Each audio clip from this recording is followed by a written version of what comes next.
Hello guys! Good day! This is Mama Ems and for today's video, mag-unbox tayo ng isang cookware set. Yung Kaysa Villa na stainless cookware set. Ayan, in-order namin to nung 12/12 sa Shopee and dumating na siya kahapon. Mag-unbox tayo guys. Ay, ang bigat! Ang bigat nito. Ayan, sinilip lang ni Daddy Andy. Kasi syempre, minsan pag nag-receive tayo ng package para ma-make sure na tama, ayan, sinilip na ni Daddy Andy. So, open na natin. Kaya naman kami bumili kasi medyo luma na yung mga ginagamit natin dito sa bahay ng mga lutuan. Tapos, since 12/12, naka-sale siya.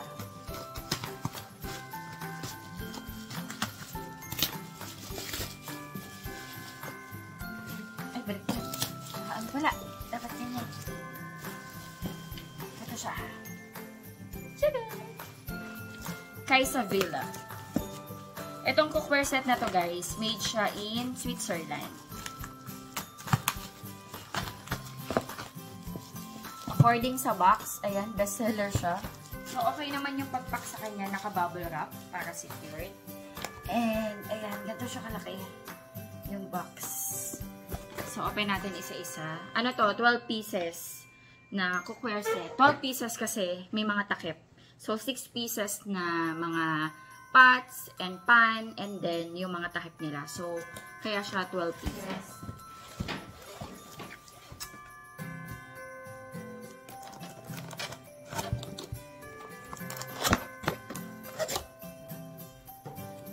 Ayan, upon opening, meron tayong makikitang mga cookware instruction manual.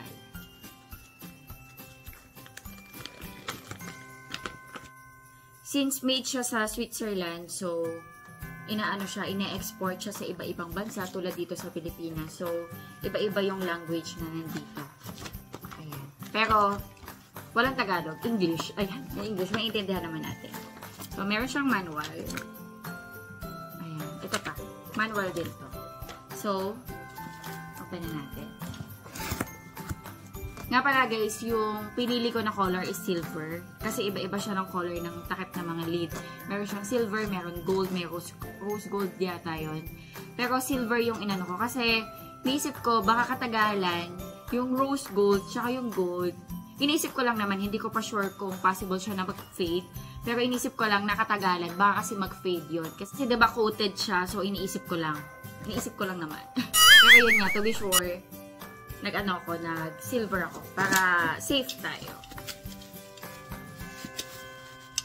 Ayan. Ganito kanyang itsura ng lid. Ayan, ganito yung lid. Tapos meron siyang tatak na Kaysa Villa. Oh.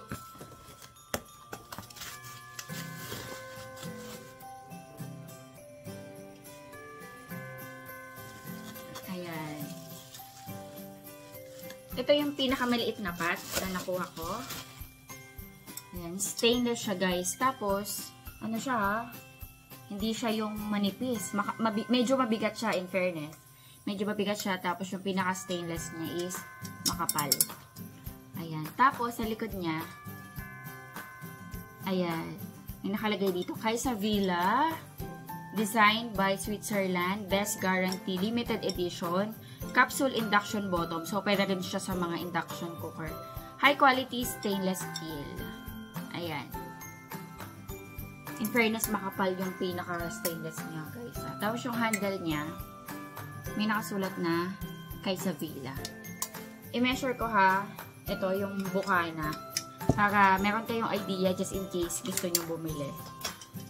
So, dito, sa may pinakamaliit, ayan, dito sa may pinakamaliit, ano siya, 7 inches yung bukana niya. 7 inches. Ito. Ito yung pinakamaliit. Oh! Sorry! Tapos, ito, pot din siya na walang handle. Wala nito. Guys, yung ibang set, meron siya takore. Hindi ko na yung kinuha. Puro, ano lang to, pans and pots. So, may iba-ibang set siya. Ayan. Same yung nasa likod. Same yung kapal niya. Ayan. Ito, wala lang siyang handle. Meron siya dito. Check natin kung gaano siya. Same siya. Same size. 7 inches yung ano niya. Pinaka-lowang niya. 7 inches. So, para meron tayong idea. Next.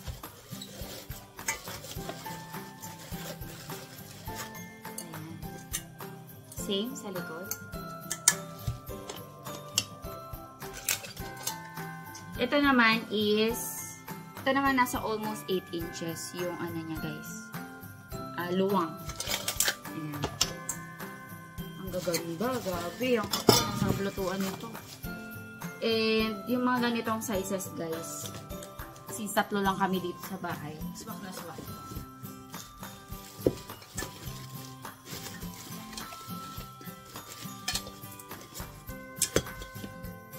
Ito pala yung mga takip na iba. Again, meron siyang brand dito. Kaysa Villa. Silver hardware. Ayan. Ito yung pang-4 na malaki. Ang ganda nila, gabi. Ito naman, 8.5. 8.5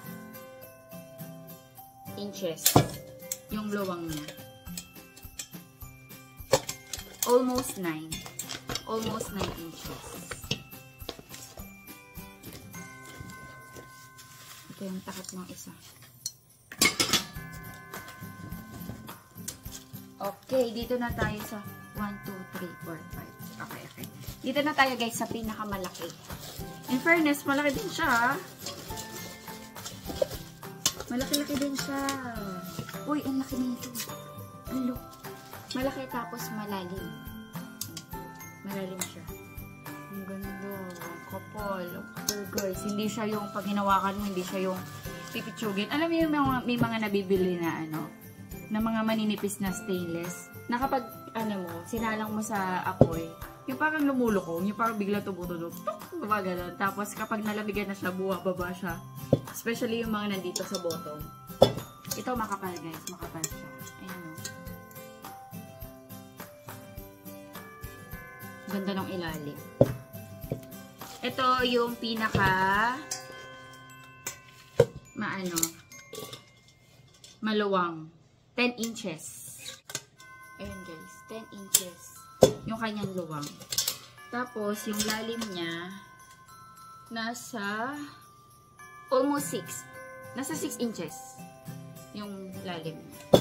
Ito yung pinakamalaki. Ayan. Imagine niyo. Ito yung pinakamalaki niya.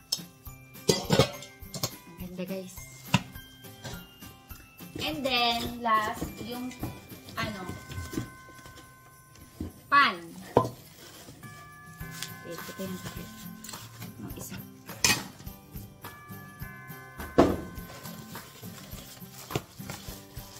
Oh, yung gundo. Malaki-laki din. Malaki, guys. Malaki siya, oh.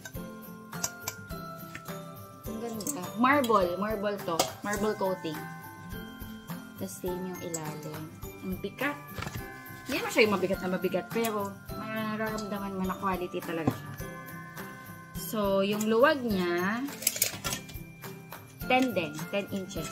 Pakita ko sa inyo. Ayan, 10.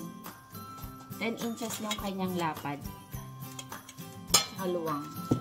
Ayan. Tapos medyo malukong na rin siya. Ayan o, medyo malukong siya, guys. Ang ganda. Ang ganda nito. Ito may takip din siya. Ayan, may takip na to.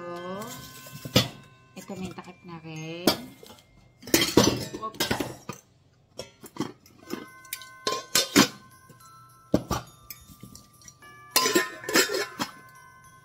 Okay. Tapos ito.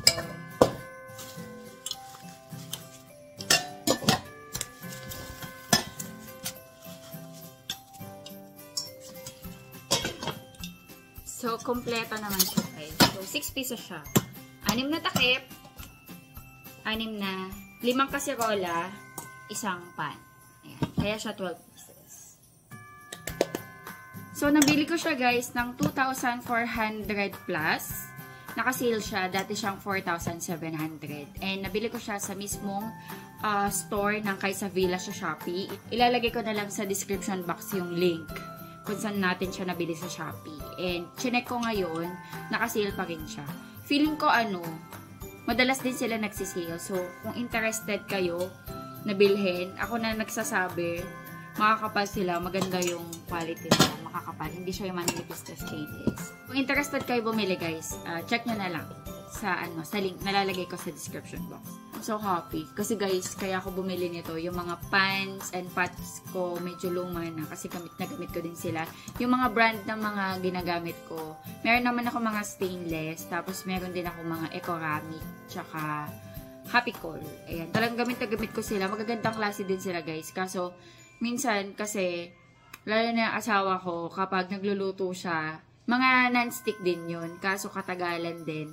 Medyo na yung mga coating nila, medyo nagagasgas na. Tapos yung asawa ko, pag nagluluto minsan, gumagamit siya ng mga metal na dapat hindi. Minsan kutsara, nahuhuli ko, kinukutsara yung Kahit paano nakakagasgas din eh. Kaya pinili ko na mag-stainless ng mga ganito para low maintenance. Talagang madali pang linisin.